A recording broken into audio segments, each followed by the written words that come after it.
Cats का gestation period अमूमन 64 days या 65 डेज़ का होता है, लेकिन ये जो जेस्टेशन पीरियड होता है इसके डेज़ मतलब ऊपर नीचे भी होते रहते हैं, यानी कि 61 डेज़ से 72 डेज़ तक भी हो सकते हैं। तो कुछ साइंस होते हैं जो कि आप देखते हैं अपनी कैट में जब वो प्रेग्नेंट हो जाती है,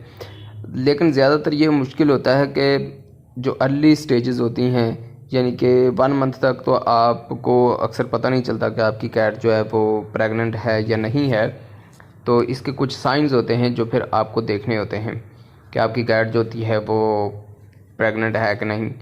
एक चीज़ याद रखिए कि कैट्स होती हैं ये अपनी अर्ली एज में यानी कि 4 मंथ्स की होती हैं तो इनके अंदर प्यूबर्टी स्टार्ट हो जाती है, यानी कि अगर आपकी कैट 4 मंथ की है तब भी वो प्रेग्नेंट हो सकती है।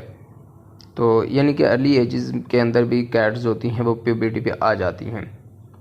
कुछ साइंस होते हैं प्रेगनेंसी के, जैसा कि आपकी कैट्स जो होती हैं जब उसकी प्रेगनेंसी जो होती है यानी कि जेस्टेशन पीरियड जो होता है वो 2 वीक्स तक हो जाता है, तो इनके अंदर एक साइन नज़र आता है जिसको हम पिंकिंग अप कहते हैं, यानी कि इनके जो निपल्स होते हैं वो एनलार्ज हो जाते हैं, रेड हो जाते हैं, जिसको आप पिंकिंग अप कहते हैं। फिर इसके अलावा इनका एक और साइन होता है कि आपकी जो प्रेग्नेंट कैट होती है जिसको आप प्रेग्नेंट क्वीन भी कहते हैं, ये मतलब ज़्यादातर आपको सुस्त नज़र आती है, ऐसे लगता है जैसे वो बीमार है, उसको कोई मसला है, सिक है। तो इसलिए आपको अपने जो वेट होते हैं उनसे कंसल्ट करते रहना चाहिए। फिर एक और भी इसका साइन होता है कि आपकी कैट्स होती हैं वो ग्रेजुअली उनका जो वेट होता है वो इंक्रीज़ होता रहता है, और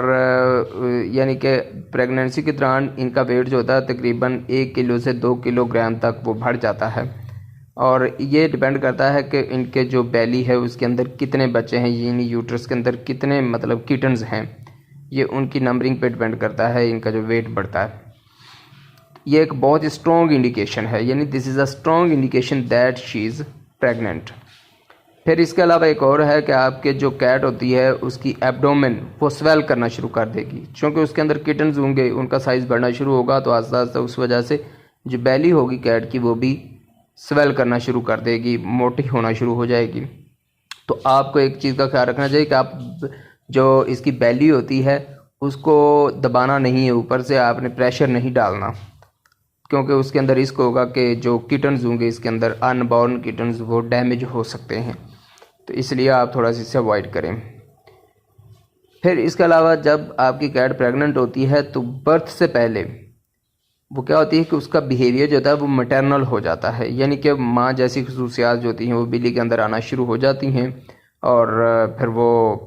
आप जानते हैं कि जब बिल्ली के मतलब किटन्स होते हैं, बच्चे होते हैं कैट के, तो वो क्या उसका बिहेवियर कैसा होता है।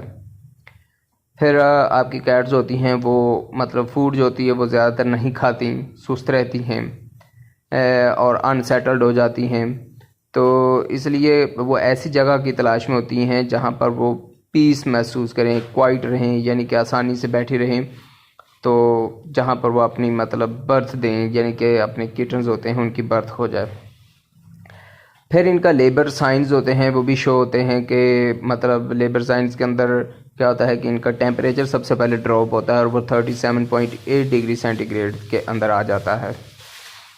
तो इसके फिर बाद ये होता है कि इनकी एब्डोमेन जो होती है वो कंट्रैक्ट करना शुरू कर देती है और वेजाइनल डिस्चार्ज आना शुरू हो जाता है। अगर if the discharge is heavy and black और blood coloured then you should contact your vet, यानी कि फिर आपको कॉन्टैक्ट करना चाहिए कि आपकी जो कैट्स होती हैं वो मतलब बर्थ करने वाली हैं, बर्थ यानी कि किटन्स होते हैं उनकी बर्थ होने वाली है। तो